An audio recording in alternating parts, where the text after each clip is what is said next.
todos. Obrigado pelo convite à RedeTech. Parabéns aos co-realizadores Alerj e Firjan, ao apoio da FEComércio, o SEBRAE, o patrocínio da nossa FAPERJ aqui do estado do Rio de Janeiro. Obrigado pelo convite, Aranha, Geisa, Jorge Paulo, José, nosso amigo Aranha, Júlia, Zardo, Luísa Barroso, Mariana Santana, Tito Riff e Vera Arcar. Parabéns pela organização desse evento, que toca tema tão caro para todos nós hoje, né?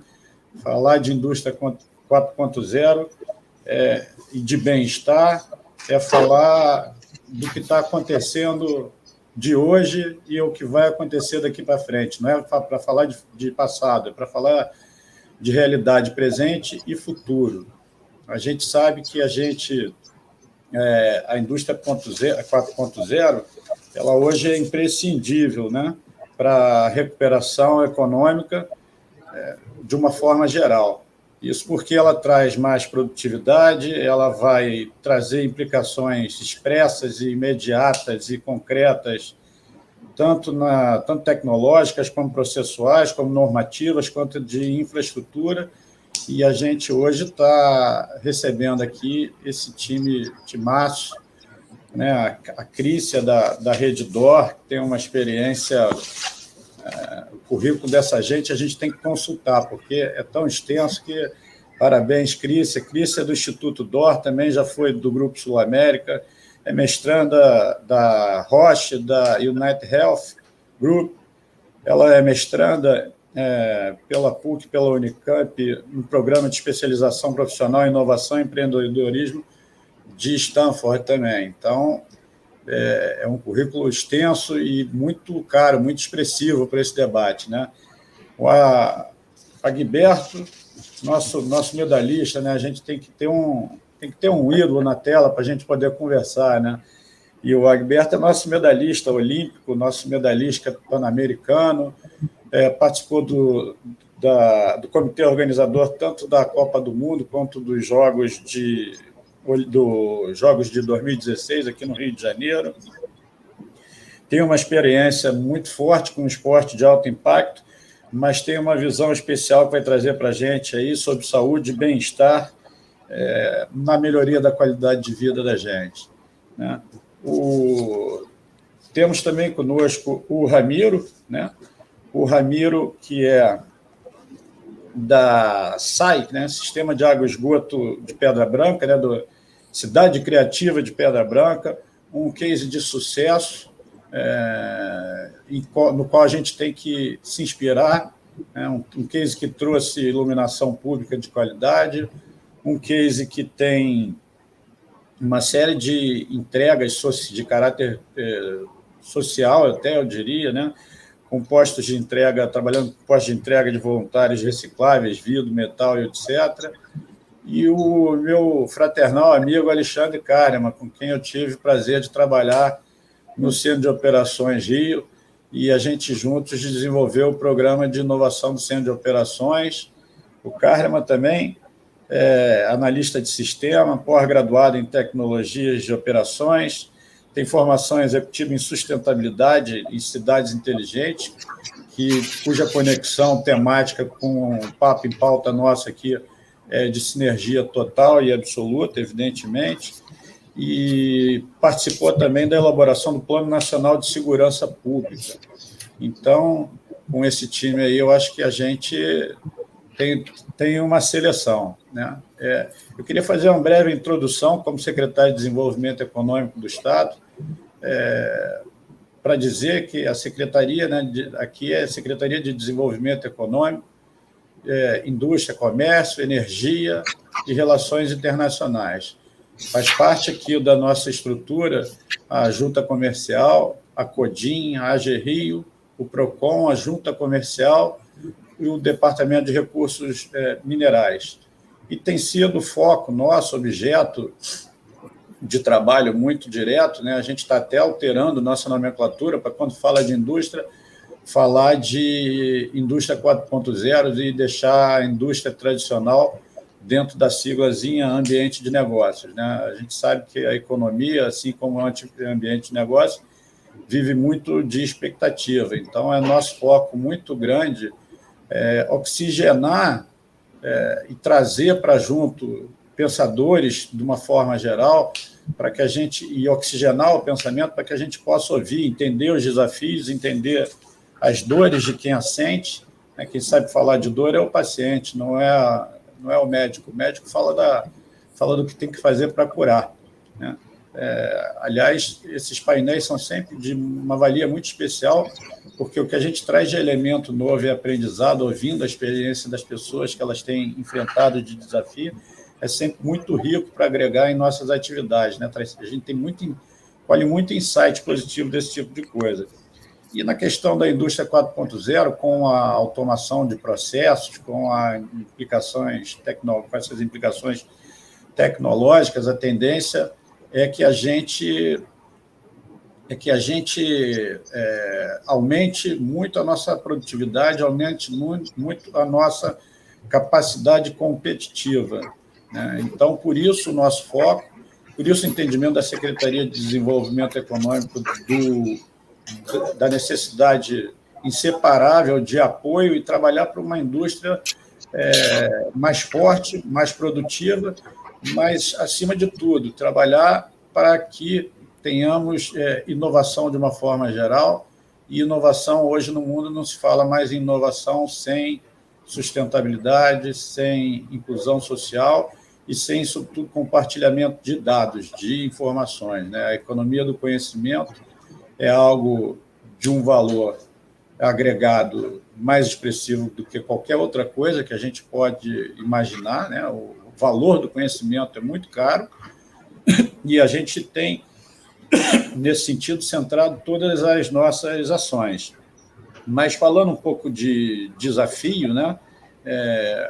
Os desafios da indústria 4.0, na nossa visão, são muitos, e ela começa pela falta de conhecimento, passa pela ausência de infraestrutura e incentivos, passa pela necessidade de desenvolvimentos tecnológicos, né, que muitas vezes são de alto custo de implantação, e isso, curiosamente, figura, às vezes, separadamente do retorno que isso pode trazer. Se, por um lado, o custo de investimento é alto, por outro lado, o resultado consequente das aplicações são magníficos e capazes de rentabilizar esses investimentos de uma forma bastante rápida até, né?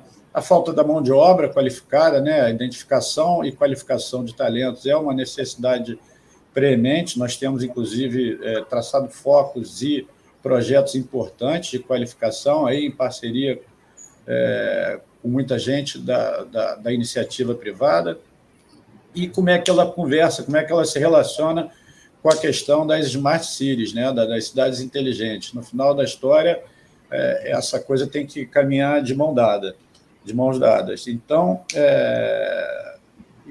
olhando para o estudo da Firjan, um estudo da Firjan sobre a indústria 4.0, estudo, aliás, muito, muito bem conduzido, com uma equipe muito técnica, muito qualificada, a gente vai buscar uma cola para ver que eles traçam 4 passos, que chamam 4 passos rumo ao caminho da indústria 4.0.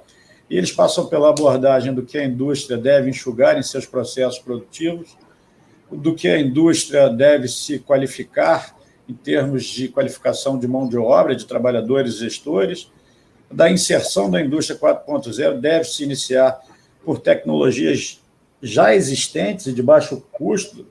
Aliás, a pandemia trouxe esse exemplo aí, esse ensinamento para a gente, né? A gente se deslocava muitas vezes para São Paulo, para Minas, para Brasília, para fazer uma reunião e voltar, e essas tecnologias como essa que nós estamos usando aqui agora já estavam aí disponíveis para a gente aprendeu, né? A gente se aculturou com esse processo aí da pandemia, que eu às vezes tenho chamado de processo de aceleração da Covid, e a indústria deve investir em pesquisa, desenvolvimento e inovação. Então, esses são os pontos suscitados por esse estudo da Firjan.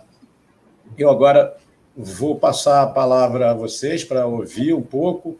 Eu fiz só essa introdução para tentar, de alguma forma, fazer uma espinha dorsal para a gente ficar conseguir debater um pouco no entorno disso, mas as experiências concretas de vocês, evidentemente, são mais amplas e mais extensas e muito relevantes, e quero muito ouvi-los, tá? Então, eu vou passar, em primeiro lugar, a palavra à Crícia, da Redditor, né, que tem feito experimentos fantásticos, e não só experimentos fantásticos, tem contribuído com a sociedade, né? O impacto social das ações da Redditor são muito relevantes, né? Você vê que os hospitais de campanha da Redditor, gerenciados pela Redditor aqui no Rio, durante a pandemia, foram os que efetivamente obtiveram os melhores resultados do país, em termos de quantidade de atendimento, etc.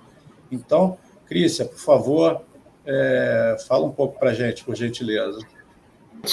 Bom, primeiramente, obrigada a todos pelo convite, um prazer estar aqui com vocês no Rio Metápolis Criativa.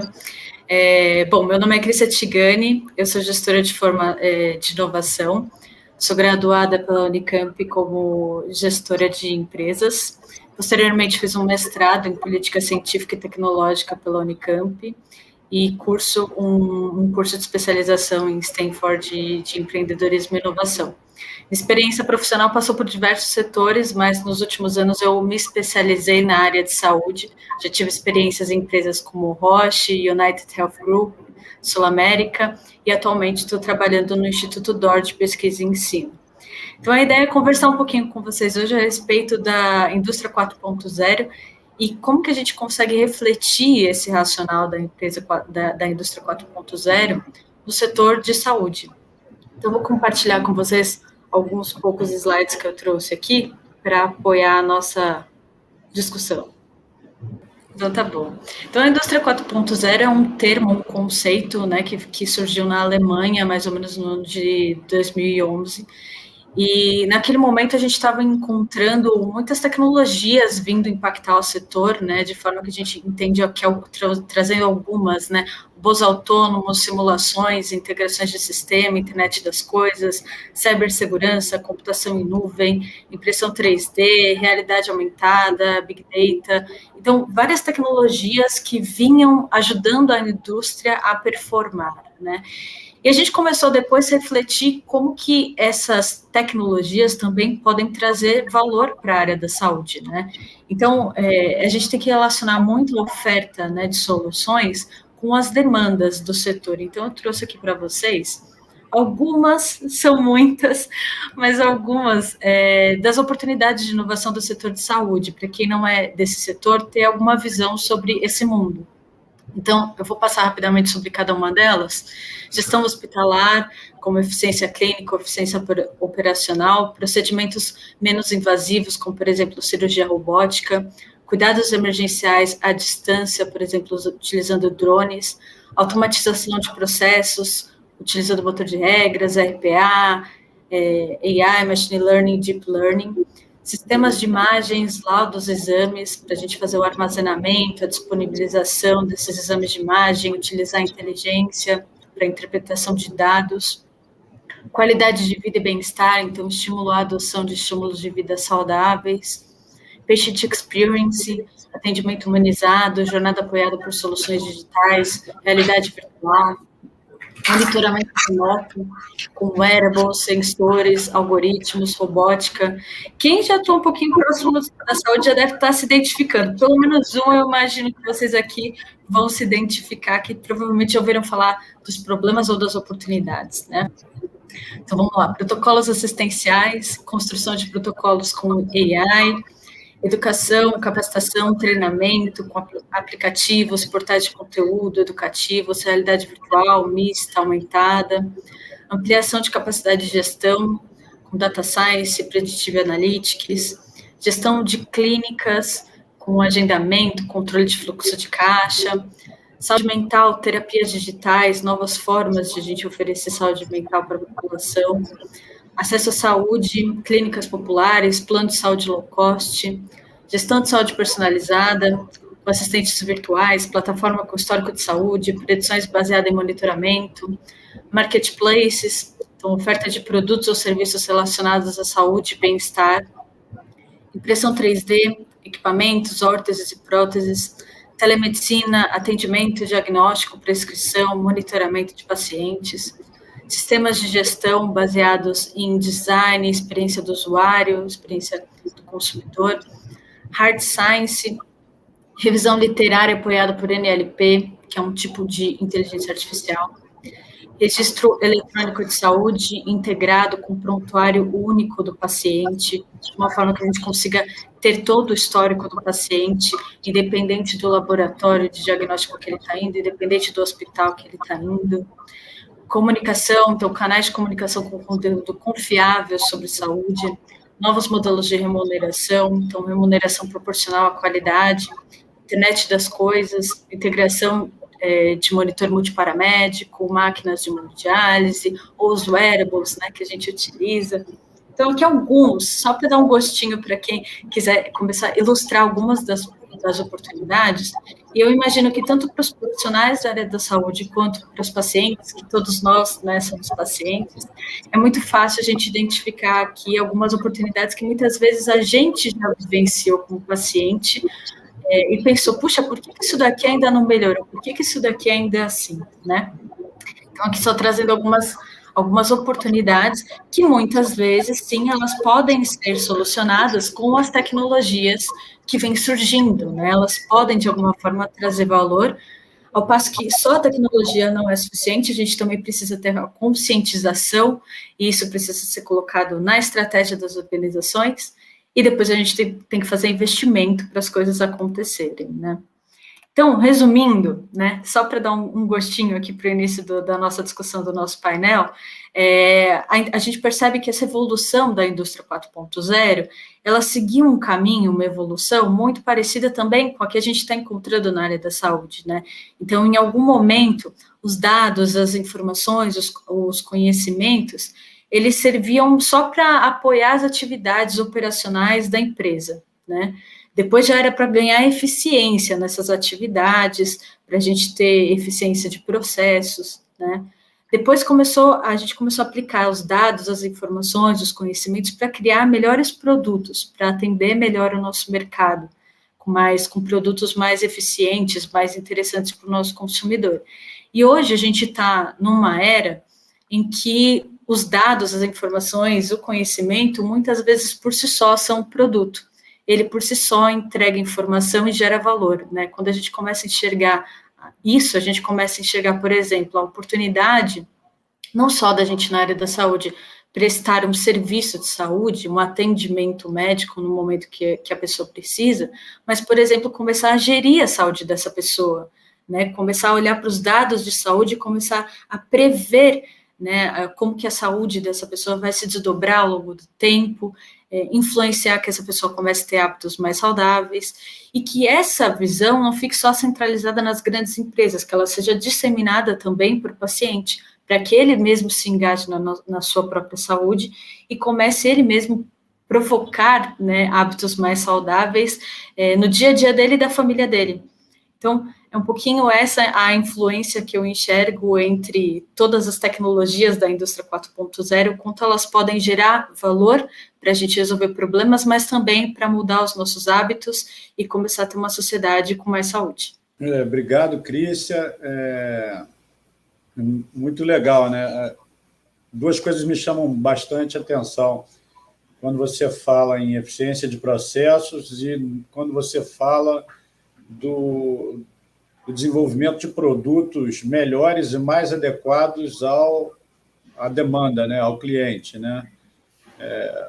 Nosso amigo Aranha fala bastante sobre a coisa do user innovation, da teoria do MIT, né, que você, noutrora, desenvolvia produtos, serviços, etc., a partir de uma ideia que não se comunicava com o demandante pelo produto e o serviço, e depois fazia uma campanha de marketing para convencer as pessoas, por exemplo, de que fumar é uma coisa legal, é uma coisa que o cowboy lá prega, vende, e hoje, né, na época do cancelamento, né, as pessoas são canceladas, os produtos também são cancelados, né?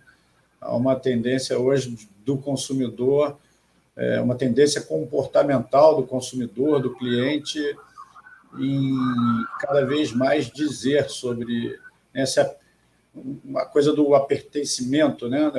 Agora sou eu quem digo como é que eu quero, o que eu vou usar, o que eu vou fazer, né? E a indústria tem um compromisso, e uma indústria inteligente tem que olhar sempre para isso com bastante carinho, bastante cuidado, né? As coisas têm que ser muito mais custom case do que se pode imaginar, e só uma indústria altamente produtiva, altamente automatizada, tem condição de dar conta de uma demanda tão específica, né? tão desenhada a modelo do que o cliente quer, né? Desenhada com o cliente até muitas vezes. A gente vê aqui em desafios que a gente promovia lá no ano passado no Centro de Operações, a primeira coisa do desafio era dizer o problema, né? E é muito difícil, às vezes, a gente dizer o problema, né? A gente quer logo, o problema é a falta de um aplicativo, assim, a falta não sei o quê, e a especificação do problema é algo muito valioso nessa primeira etapa para que você consiga chegar efetivamente ao desenho de um processo, de um produto que esteja efetivamente de acordo com a demanda por ele, produto, né? Então, obrigado por suas palavras, Cris, aprendi, sempre aprendo mais um bocado, sempre gosto de ouvir. E agora eu vou passar a palavra ao nosso atleta, o Guiberto Guimarães, que é CEO na AG Esporte. Foi o que eu não tinha citado, né, Guiberto? Me desculpe. Não tem problema.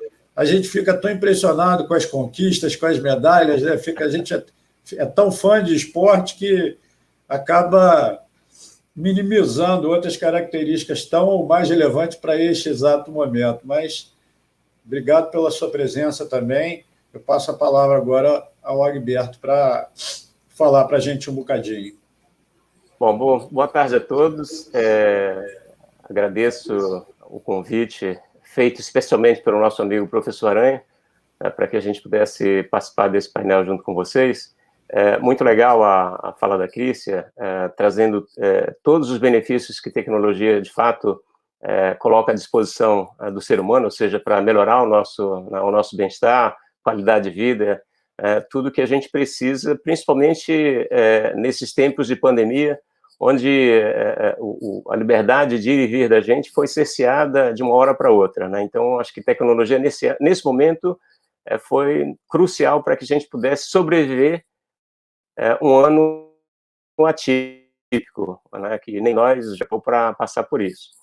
A minha fala é muito dentro de um campo que eu venho militando a minha vida inteira, que é esporte, né? Mas pegar um pouquinho da fala da Crícia, e dizer que tecnologia, para quem faz esporte, como eu fiz a vida inteira, como atleta e depois como gestor esportivo, é fundamental na preparação do atleta e principalmente na prevenção de lesão de atletas. Ou seja, o atleta ele só consegue treinar se ele não estiver lesionado, né? Ou seja, ter tecnologia que nos permita identificar com antecedência, né, o nível de estresse que os atletas estão passando, né, durante os seus treinamentos, né, e fazer um trabalho de prevenção em relação à lesão é fundamental, né?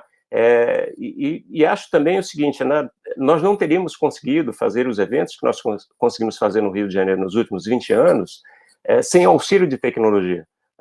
Olhando para vídeos da época que eu competia, a gente vê que as transmissões das competições, né, dos eventos, elas sofreram, digamos assim, um upgrade fantástico, e tudo isso em função da tecnologia que foi implementada e colocada à disposição no mercado para que a gente pudesse produzir tudo que foi produzido de imagens durante todos esses eventos, né?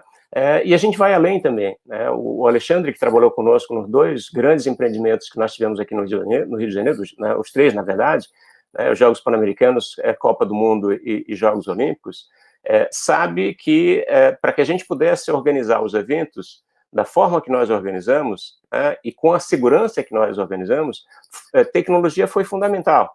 E, mais uma vez, a tecnologia vem nos ajudar na prevenção de problemas de ordem de segurança, porque os grandes eventos demandam uma segurança muito grande, né, porque imagina nós termos feito tudo que nós fizemos e um desastre, um acidente com um atleta, um membro de alguma delegação, um visitante, poderia ter colocado a perder todo o trabalho que a gente fez durante anos, né, anos de planejamento e um investimento muito grande de todos os setores do governo e da iniciativa privada. Então, ou seja, a tecnologia, nesse momento, para a gente, ela tem o ser humano por trás, mas ela facilita muito a vida da gente, né? Ela permite que a gente vá além do que a gente foi décadas atrás, né?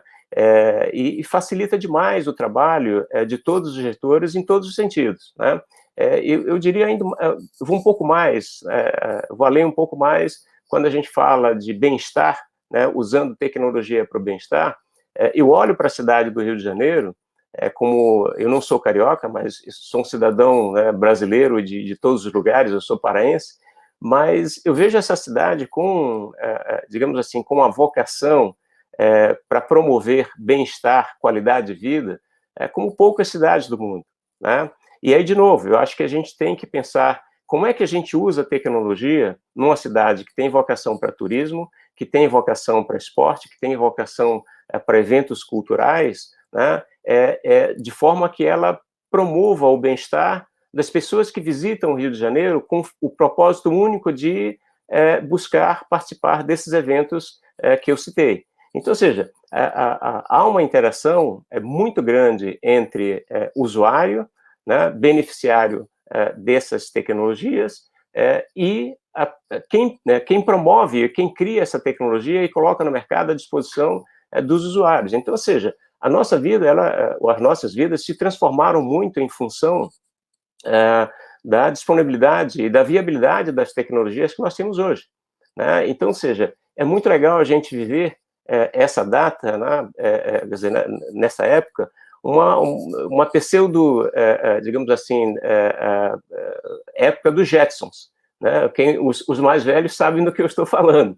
Então, quer dizer, onde a gente tinha uma visão futurística de coisas que a gente jamais imaginava que a gente pudesse estar usando hoje em dia. Então, ou seja, isso tudo facilita muito o trabalho de todo mundo. Concordo também com a parte da fala da Crícia que assim, a gente, a partir de agora, o mundo vai continuar tendo, no meu entender, uma participação fundamental em tudo isso, né? Ainda não dá para que a gente delegue a um robô para fazer coisas que nós pensamos, né, e que nós sentimos. Então, ou seja, as coisas têm que ser desenhadas para atender às nossas necessidades, e as necessidades do ser humano, das pessoas que convivem entre si. Mas esse momento que a gente vive de poder fazer essa interação, né, online, trocando informações, trocando experiências, para que a gente possa passar isso para outras pessoas, sem tecnologia nós não estaríamos aqui tendo essa facilidade. Então, assim, eu acho que todos nós devemos muito à tecnologia. O esporte, que é a área que eu milito, 100%, ou seja, nós hoje trabalhamos com muito mais eficiência, nós trabalhamos com muito mais rapidez, nós entregamos com muito mais qualidade todos os produtos que nós planejamos e operamos, por conta da facilidade que a tecnologia, em seus vários aspectos, nos permite e nos oferece. Então, eu vou deixar minha fala por aqui para que a gente possa né, falar um pouquinho mais e dar tempo para que os outros também possam falar, ok? Obrigado, Agberto. A gente, ouvindo o Agberto, assim, em primeiro lugar, a coisa que sempre chama atenção quando a gente fala de Rio de Janeiro, e o Agberto se refere um pouco, evidentemente, mais à cidade, mas eu diria que o Estado como um todo, né? É difícil, a gente que já passeou aí, rodou alguns cantos do mundo, é muito difícil a gente conhecer um lugar que tenha tantos atrativos e que seja tão assim favorável e tão a cara do esporte, do lazer, do turismo, como é o estado do Rio de Janeiro, né? A gente, no interior do estado, na região norte, na região serrana, na região sul, que você tem Angra, Paraty, ilhas belíssimas.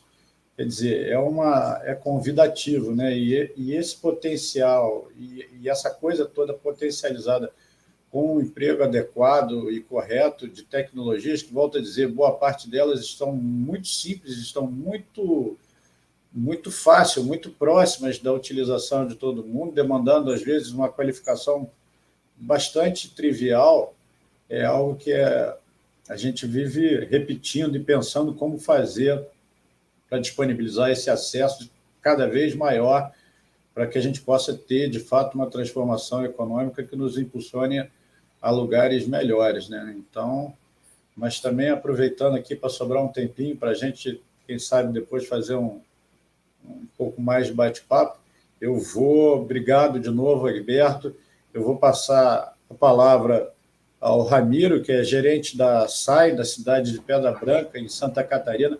Santa Catarina, que tem sido, especialmente no setor de tecnologia e de inovação, né, que é algo maior do que a tecnologia, né?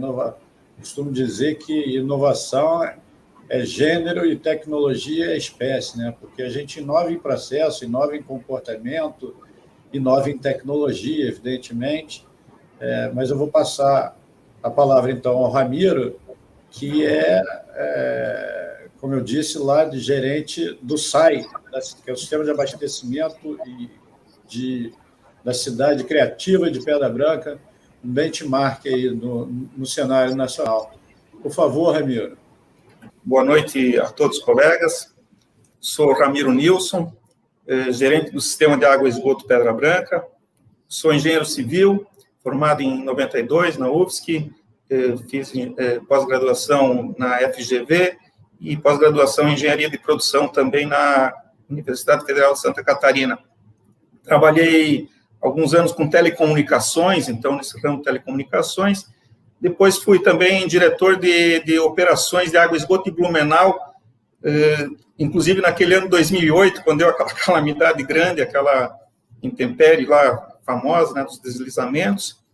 Depois, em 2010, vim aqui para Pedra Branca, e estou aqui desde então, fazendo a gestão de água e esgoto da cidade criativa Pedra Branca, que fica na cidade, no município de Palhoça, fica aqui a 10 quilômetros da cidade de Florianópolis, capital de Santa Catarina, né? E aí recebemos esse convite para fazer uma reflexão sobre saúde humana, indústria 4.0 e bem-estar, a experiência do Sistema de Água e Esgoto Pedra Branca. Então, vou fazer essa reflexão no âmbito do Sistema de Água e Esgoto, que é um pouquinho mais restrito do que o da cidade de Pedra Branca, mas que só tem 10 minutos, né, 10, 15 minutos, então cada aspecto do SAI já é bem complexo. A missão da cidade de Pedra Branca é melhorar a cidade para as pessoas. Então, essa indústria 4.0, ela vem bem a calhar. O que é o saneamento básico? O saneamento básico ele é composto de água, esgoto, drenagem pluvial e resíduos sólidos. O sistema de água e esgoto Pedra Branca só cuida de água e esgoto. Então, eu vou compartilhar aqui a apresentação que eu fiz para vocês, são só 4 slides. Então, a reflexão sobre saúde humana, indústria 4.0, água e esgoto.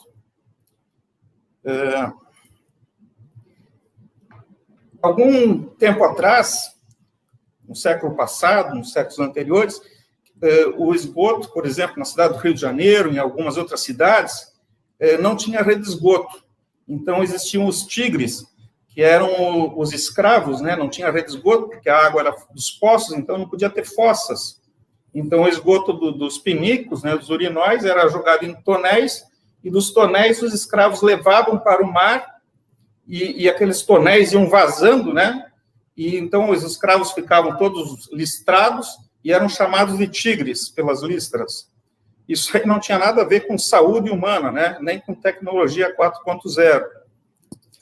Também, agora, na última década, então aqui a Universidade Federal de Pernambuco e do Rio de Janeiro fizeram uma pesquisa que apontou que a água contaminada por toxinas, uma bactéria, contribuiu para aumentar os casos de microcefalia associada ao vírus Zika. Outra, verminose afeta 36% da população das crianças do Brasil. Surto de diarreia, Chapecó, 2013. E assim por diante, a gente poderia ir para leptospirose, cólera, várias outras doenças, né? Você pode pôr na internet doenças de veiculação hídrica, né? Então, isso aí é o saneamento básico, é melhorar a saúde das pessoas, né? Você faz justamente isso. A água potável, né? E coletar o esgoto.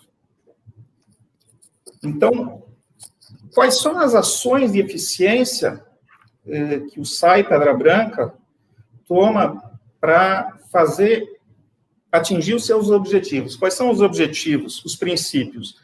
A universalidade do atendimento, ou seja, a água e o esgoto tem que chegar para todos os habitantes, com qualidade, a água tem que ser potável, e regularidade, a água tem que estar disponível 7 dias por semana, 24 horas por dia, assim como a coleta do esgoto.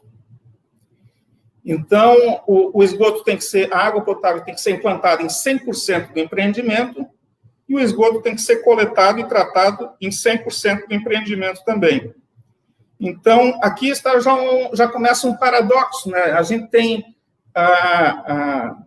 as metropolis, né? As cidades tecnológicas com grande possibilidade de automação, tecnologias maravilhosas, mas às vezes a gente não consegue atingir o passo 1 e 2 do básico. Então, a gente tem que começar pelo básico, né? Conseguir atingir o 100% de água, 100% de esgoto e ir avançando. Então, esse aqui é um paradoxo, né? Essa provocação que eu faço para a gente atingir o básico e ir indo passo a passo, que é o que o SAI busca fazer aqui na Pedra Branca. Então, a gente conseguiu atingir o passo 1 e 2, na sequência implantamos 100% de micromedição. Então, quer dizer, colocar micromedidores em todas as unidades de consumo, todas as casas e apartamentos, né? Então, o que ocorre com isso? Você tendo uma boa micromedição, você tem um bom faturamento, você pode fornecer um preço mais baixo, ou você tem mais recurso para implantar os seus novos objetivos. Mantendo a idade do parque de hidrômetros baixa, você também tem uma baixa perda aparente de água. Isso aí melhora o seu resultado. Então, você consegue implantar novas tecnologias mais rápido. Implantar telemetria de reservatórios. Aqui é tecnologia 4G na veia, né?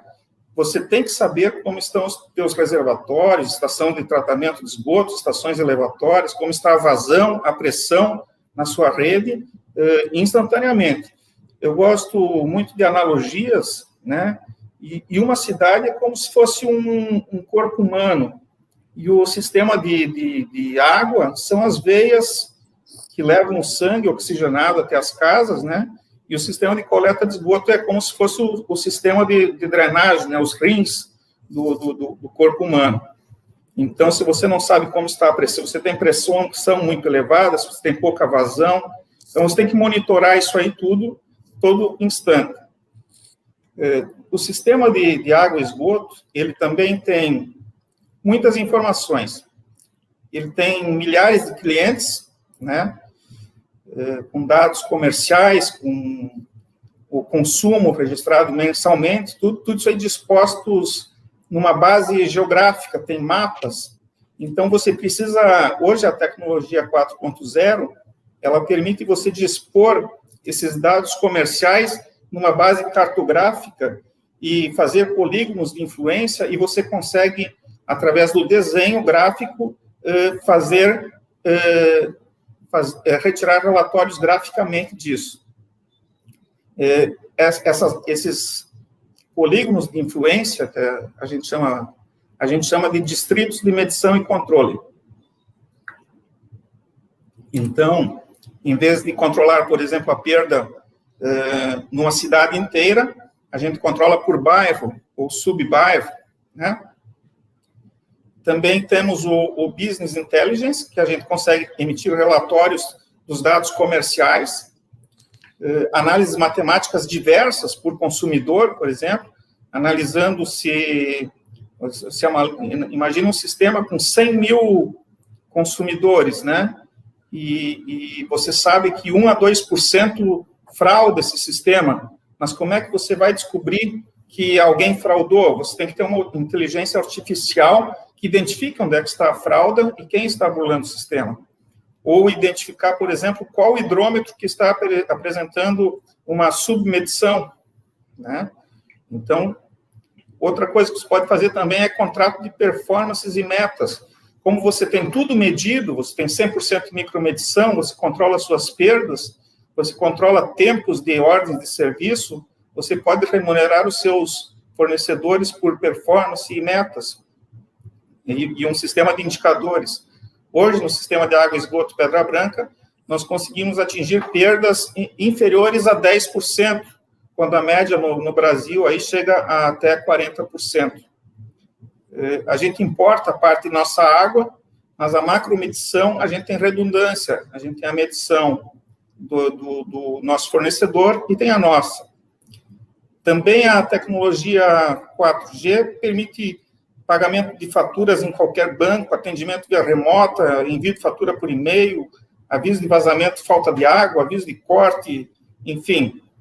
E pelo sistema de água e esgoto, ser tipicamente um sistema que funciona 24 horas por dia, 7 dias por semana, então ele é muito carente de todo tipo de inteligência artificial que tome decisões com base em padrões pré-estabelecidos. Então, a inteligência artificial é muito bem-vinda, né?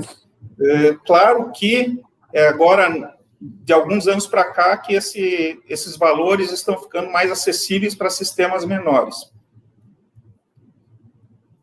Aqui eu tenho alguns exemplos Aqui é uma imagem da Pedra Branca, né, do cadastro comercial integrado de informação geográfica. Então, aqui no primeiro quadro, a gente tem distritos de medição e controle, em que a gente busca informações de volumes de cada distrito. Ou a gente tem as unidades consumidoras por lote, onde eu posso clicar e aqui eu pego as informações de cada cliente.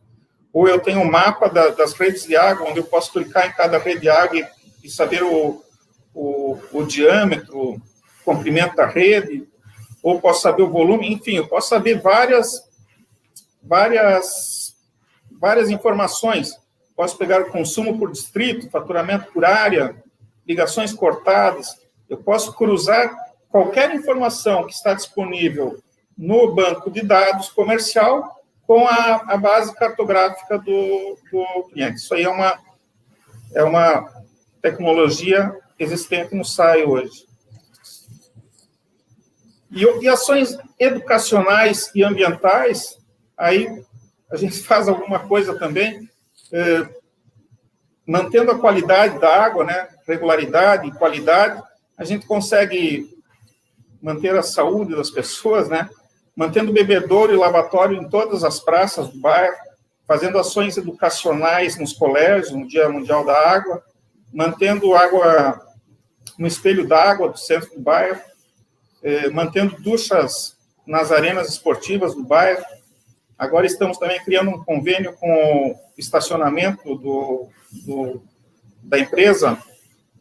A cada 20 horas de carro parado, um IP é plantado, né? Então, várias ações no sentido de garantir a saúde da cidade, usar toda a tecnologia que for possível para garantir a qualidade, a regularidade e a universalidade do atendimento com água e esgoto para as pessoas. Fica uma provocação, né? Obrigado, Ramiro. Você vê como tem coisa que a gente não conhece, né? A gente não tem conhecimento, né? A importância na saúde, importância de diversas questões que permeiam a saúde, né? Como é que a gente tem condição de, por diversos caminhos, né? Já passamos pelo esporte, agora pelo sistema de abastecimento e esgoto, né? A própria saúde em si mesmo, como a Cris abordou. Enfim, mas como a gente está ficando com o tempo já um pouco espremido, eu vou não me alongar e já passar a fala para o Alexandre Kahneman, né? Nosso amigo Alexandre Kahneman, que hoje coordena a inovação e pesquisa e desenvolvimento no Centro de Operações Rio. Centro de Operações Rio, que é seguramente a maior referência em se tratando em centro de operações de cidades no mundo. É um equipamento muito especial para a cidade do Rio de Janeiro, para o estado do Rio de Janeiro, uma referência global até, eu diria. Então, Kahneman, eu passo a palavra para você, Kahneman. Obrigado, Léo. Gilberto, prazer te rever. Crícia, Ramiro, eu vou estender rápido, porque nós temos pouco tempo aí. Eu vou botar minha apresentação aqui, compartilhar com vocês. Vamos lá. Assim, eu estou trazendo aqui um debate que seria importante para a indústria 4.0. Então, eu acho que é levantar uma bola. Eu acho que tem pouco tempo para falar, mas eu já estou levantando essa bola para a gente depois poder debater. E que é como a gente vai pensar no futuro, levando em conta a experiência que a gente teve dentro do centro de operações. O cenário das indústrias no Brasil, desde 2018, pela Confederação Nacional de CNI, 73% das grandes empresas nacionais já se encontram na indústria 4.0. Mas eu queria debater as pequenas e médias empresas. Então, é importante falar sobre isso, porque é uma coisa que a gente tinha dentro do centro de operações. Tá? Cidades grandes elas conseguem se reinventar como polos de tecnologia, mas as cidades pequenas e médias. Então, estou levando isso para a indústria 4.0. Então, é importante a gente pensar que aumentar a eficiência, processo, produção e melhorar a gestão do negócio era resultado 90% da melhora da indústria, né? E só 33% se aplicava em novos modelos de tecnologia. E qual é o problema dos entraves para a ascensão industrial? Muito mais nas pequenas e médias empresas. Burocracia para implementação, disponibilidade de recurso financeiro e demanda. E aí a gente vai vendo que a gente está aí na 66ª posição entre 129 países nessa parte de indústria. Quer dizer, a gente está passo lento quando a gente trata de investimento em tecnologia e também para a indústria 4.0. Então, o passo para a implantação para um chão de fábrica, ele é muito parecido com o que a gente fez dentro do centro de operações. Realizamos gestão de dados, então a gente coleta dados, gestão integrada de dados, análise de dados. Isso um chão de fábrica é fundamental. Conhecer a produção, conhecimento de processos e protocolos, eliminar problemas, prevenção, a gente faz isso aqui, aprimorar layout, sala de controle, como é que muda as pessoas de lugar para ela ser mais efetiva, organizando os espaços da sala e os espaços da fábrica, implantar meritocracia, então, encargos, gratificação, como você melhora a produtividade das pessoas, utilizar ferramenta de gestão, e aí a gente tem aí lá no Core, a gente começou a criar sistema de visão situacional e BI e Big Data, aplicar tecnologia de inovação, que a gente fez programa de inovação em LabGov, e entender comportamentos e entender o consumidor. É assim que o chão de fábrica funciona. E aqui no Core a gente fazia isso muito com comunicação e interação com o cidadão. Então, para isso tudo, a gente aplicava as tecnologias, mais ou menos o que a Cris mostrou, mas são tecnologias que a gente implementou aqui dentro do Centro de Operações para poder aumentar a produção e aumentar a eficiência do Centro de Operações. E a mesma coisa na indústria 4.0. E aí eu quero entrar nesse debate de democratização da tecnologia. Empresas sem acesso à tecnologia de média e pequenas e médias empresas, elas conseguem fazer o produto, fabricar, organizar, mas elas não têm tecnologia suficiente. Então, a sugestão é fomentar a indústria 4.0 junto a pequenas e médias empresas. Fazer o que a gente fez no Centro de Operações em termos de startups, de LabGov, de inovação, para fomentar a indústria 4.0 para pequenas e médias empresas.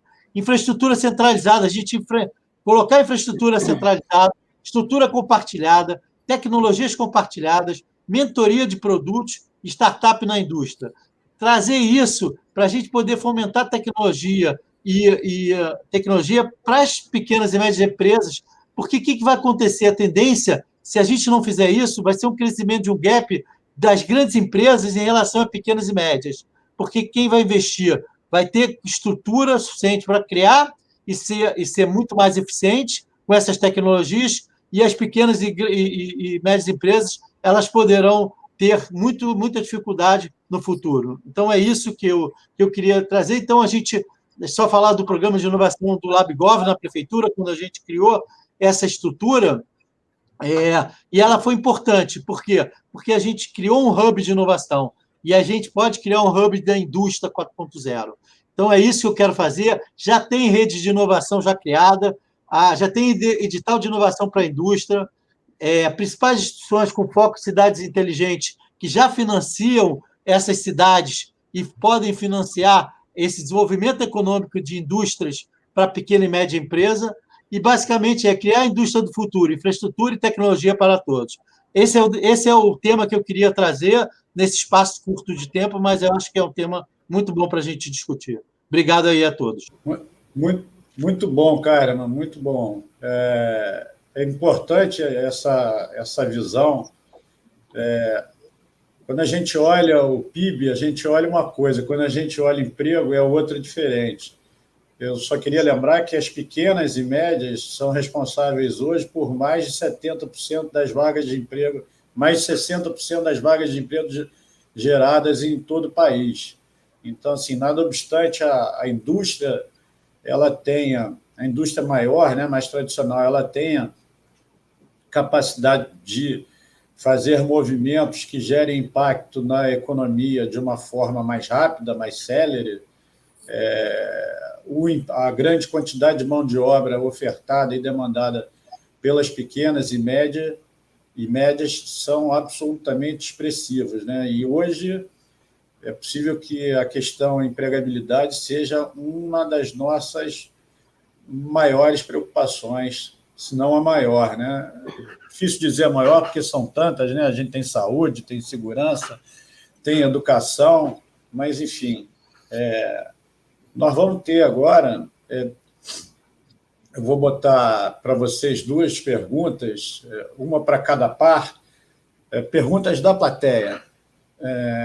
Primeiro, uma aqui para Crícia e para o Agberto, né? Com toda essa tecnologia que vocês citaram, que vocês mencionaram, tanto na parte de saúde quanto na parte esportiva e de bem-estar, na opinião de vocês, a gente vai ser mais híbrido, mais homem-máquina e com melhor qualidade de vida? E depois eu já deixo aqui o link para uma outra pergunta para o Ramiro e para o Kahneman, também pedindo a vocês que respondam em 2 minutos, aí no máximo, para caber dentro do tempo do nosso painel.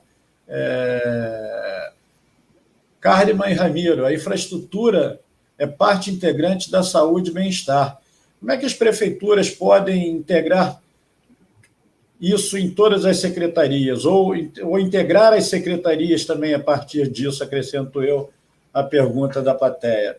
Então, vamos por ordem. Primeiro a Crícia, vamos voltar à nossa ordem inaugural. O que você acha, Cris? Então, eu fico tentando imaginar o que a pessoa que fez a pergunta está imaginando como homem-máquina, né? Enfim, tem muitas interpretações para esse termo homem-máquina. Eu não vejo necessariamente homem-máquina algo como se, né, muitas vezes as pessoas discutem se a máquina vai tomar o nosso lugar, se de repente a sociedade vai ficar dividida, né, entre a máquina e os seres humanos atuando junto. Eu enxergo mais como uma complementariedade, né? Então eu acho que a interface dos humanos com a tecnologia, nós humanos utilizando a tecnologia para termos maior capacidade de gerir o volume de informações, de dados que estão à nossa disposição e que hoje são desperdiçados. A gente não usa os dados ao nosso favor. A gente não transforma esses dados em informações, e essas informações em conhecimentos para apoiar a nossa tomada de decisão, para apoiar, enfim, até a parte clínica, né, conseguir dar melhores recomendações personalizadas para os pacientes. E os pacientes, que somos todos nós, né, muitas vezes não utilizamos os nossos próprios dados para entender como está a nossa saúde, o que faz bem para a gente, né? Então, eu enxergo o futuro como uma sociedade mais saudável, porque teremos mais capacidade, mais conhecimento, né? E esse conhecimento vai se desdobrar em melhor qualidade de vida. Ótimo. Quer complementar, Agberto, por favor? Olha, eu acho que a Crícia matou 99% da pergunta, mas, assim, concordo com ela, não acredito que a gente vai ter aí uma divisão, mas sim uma complementação, né? Nós vamos nos beneficiar dessas informações e da tecnologia para melhorar a qualidade de vida da gente. Estava aqui pensando, dentro da área de esportes, hoje é perfeitamente viável você treinar à distância por conta da tecnologia disponível que a gente tem à mão, né? Então, quer dizer, eu poderia fazer um treino com o meu treinador no outro lado do mundo, com uma tela, e ele me monitorando à distância. Então, quer dizer, isso é possível. Então, ou seja, eu acho que é dessa forma que a gente tem que tirar proveito de tudo que que o ser humano criou, né, como tecnologia, como informação, e mais do que isso, né, aproveitando o que a Cris falou, a gente precisa usar melhor as informações disponíveis para a gente, né? Nós temos uma série de equipamentos que a gente compra e que certamente a gente não consegue usar 10% da capacidade que aquele equipamento dispõe, né, de uso para a gente, porque a gente não tem as informações corretas de como usá-los, né? Então, eu acho que a gente precisa muito dessas informações e também usar a tecnologia para dividir a informação e o conhecimento que a gente tem com os nossos pares, para que a gente possa criar um ambiente de qualidade de vida melhor para todo mundo. Perfeito. E, assim, não é exatamente... eu também fico um pouco em dúvida com relação a essa coisa do homem-máquina, o que quer dizer com isso, mas quando a gente pensa em inteligência artificial, por exemplo, do Waze, que a gente usa todo dia, vamos pegar um case clássico, né? Na verdade, se a gente tivesse 1000 homens traçando todas as possibilidades possíveis e ligando e monitorando todos os sinais, eles fariam a mesma coisa que o Waze, só que eles levariam um tempo danado, né, para imaginar a melhor rota para a gente. Então, essa coisa da potencialização do conhecimento, agora, a substituição do sentimento me parece algo impraticável, né? O sentimento, a máquina não vai ter sentimento, né? Não vai ter feeling, tem determinadas coisas que são bem complexas.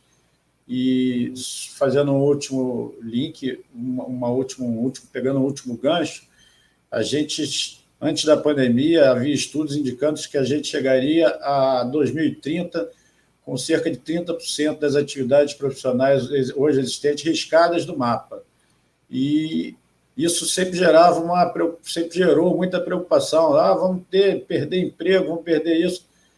Só que 85% das coisas que surgirão, a gente não tem noção do que se trata, mas a gente sabe que elas vão beber fortemente inspiração em tecnologias emergentes. Então, só para chamar a atenção da necessidade premente, na minha opinião, da qualificação, da identificação e qualificação de talentos em absoluta compatibilidade com os tempos contemporâneos, né? Aquela coisa do auxiliar de serviços gerais e por aí vai, são conceitos com os quais a gente tem que começar a cortar esse umbigo, porque a gente está caminhando numa velocidade muito expressiva para um cenário mais avançado. Mas, para não tomar mais tempo, vamos lá. O Ramiro e Kahneman. Primeiro, Ramiro, como é que você vê essa coisa aí da tecnologia como instrumento de integração de secretarias, né? A gente que trabalha em governo, a gente sabe que, às vezes, o governo muito pouco se comunica, né? Às vezes tem sobreposição de trabalhos, às vezes tem trabalhos e projetos que competem entre si sem qualquer necessidade, muito pelo contrário, de uma forma ruim, prejudicial, né? A gente sabe muito bem que quem vive dentro de governo, que a gente passa por isso e passa brigando contra isso, buscando soluções para isso a todo momento. Qual é a sua opinião nesse sentido, Ramiro? Me parece que a gente só vai resolver os nossos problemas de infraestrutura e saúde com prosperidade geral, com qualificação, com educação, né, com emprego, mas que por alguns anos aí talvez a gente tenha que... Bom, sempre vai haver um cenário de escassez, né? Nunca vai haver um cenário de abundância generalizada, né? E nesse cenário de escassez, a gente tem que priorizar os recursos de alguma forma. Então, talvez a tecnologia tenha que nos ajudar a, de alguma forma, priorizar de uma maneira inteligente esses recursos, direcionando ele para os projetos prioritários. Tem que se criar alguma forma de definir quais são os interesses maiores, né? Num cenário de escassez, você tem que escolher algum ponto. Qual que é o projeto que merece ser tocado adiante? Né? Você tem que escolher. Se você começar todos, você não acaba nenhum. É verdade. Eu costumo dizer que se eu comprar 50 brigas, eu vou apanhar 50 vezes, né? Não tem como, né? Escolhe 2, né? 3. Bate em 2 e o resto. É isso aí. Mas, o Kahneman, e você? Como é que você enxerga? Você que é de centro de operações, né? Aliás, você enxerga isso fácil, né, Kahneman? Então, Léo, eu acho assim, a gente vai mudar quando a gente tem aí o comportamento do cidadão é único. Então, as secretarias elas vão ter que direcionar para o comportamento único do cidadão. É assim que as secretarias vão ter que ver o cidadão, como único. E a gente faz isso aqui, né, no Centro de Operações, a gente trabalhava com operação e a gente começou a entender dados, informação, e transformar esse dado em informação em comportamento das pessoas. E aí a gente consegue juntar que as secretarias elas vão direcionar todo o seu esforço para o comportamento daquele cidadão. E aquele cidadão é que vai receber aquele serviço. Então, dado, informação e entender o comportamento do cidadão. É assim que as secretarias elas vão se juntar. Legal, obrigado. Eu tenho uma coisa que eu acho bastante peculiar, né, nos debates em torno de inovação, de tecnologia, de indústria 4.0, que a gente roda e sempre chega no desenvolvimento da cultura, né, no tal do mindset, né? Tem uma coisa que a gente tem que desenvolver uma cultura de ação, reação, interação e compartilhamento novos, diferentes. O sistema de vida, o sistema do mundo já não comporta mais que a gente se comporte como a gente se comportava no século passado, no século antepassado, né? E isso tem acontecido com uma velocidade certamente cada vez maior, né? O amanhã já é ontem quando você olha para frente ali, né? Então,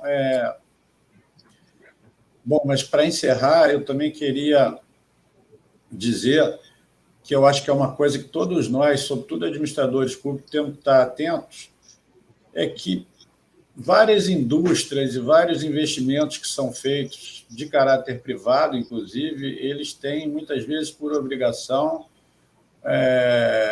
por obrigação legal, a necessidade de, como contrapartida, não sei se é exatamente essa expressão, mas eles têm a necessidade e a obrigatoriedade legal de investir em pesquisa, desenvolvimento e inovação. De maneira que, aqui na Secretaria de Desenvolvimento, a gente está fazendo um banco de projetos no Rio de Janeiro para que esses investimentos que sejam feitos no Rio de Janeiro sejam aproveitados e compatíveis com a nossa realidade estadual, com esforços que tendam a fortalecer o sistema de desenvolvimento em torno do qual a gente está trabalhando para que a gente obtenha resultados cada vez melhores e faça com que não só o Rio de Janeiro, né, mas o país como um todo volte para um lugar do qual nunca deveria ter saído. Então, esses são nossos esforços. Fica aqui meus agradecimentos aos realizadores do evento, aos meus parceiros, meus pares de bancada, né, de painel. Um abraço especial para o meu amigo Aranha aí, na coordenação disso tudo, junto com seus pares, evidentemente, tá? Porque o Aranha, todo mundo tem um carinho muito grande pelo Aranha, né? O Aranha é nosso decano nessa história de inovação e a gente sempre que conversa com o Aranha, a gente aprende bastante, né? Então, mais uma vez, obrigado a todos. Bom, que o evento permaneça e siga um sucesso.